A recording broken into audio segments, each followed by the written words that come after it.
இஸ்லாம் சமத்துவத்தை வலியுறுத்தக்கூடிய ஒரு மதம். அந்த மதத்திலேயே சையத்து, ஷைக்கு, பதானு, மரக்காயர், லப்பாய், துலுக்கன், பசவந்தான்னு பல ஜாதிகள் இருக்கு. ஒரு தொழிலோ திருமணமோ ஒரு சில முக்கியமான விஷயங்கள்ல இவங்களுக்குள்ளே ஒத்து போக மாட்டாங்க. எல்லோரும் தேவனுடைய பிள்ளைகள் அப்படின்னு இயேசுநாதர் சொல்லியிருக்காரு. ஆனா கிறிஸ்தவத்துல வேளாளர் கிறிஸ்தவர், தலித் கிறிஸ்தவர், நாடர் கிறிஸ்தவர்னு பல ஜாதி. ஜாதிக்குள்ளேயே பல பிரிவுகள் இருக்கு. சிஎஸ்ஏ, லத்தீன், மலபார், சீரோன்னு பல பிரிவுகள்.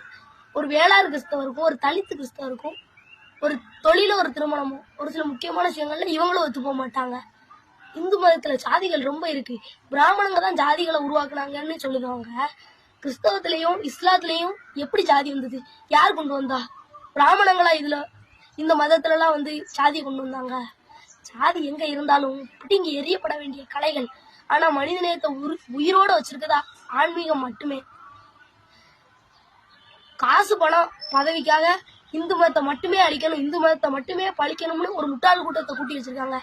எல்லா மதமுமே அன்பு, ஒற்றுமை, சமத்துவத்தை தான் போதிக்கு.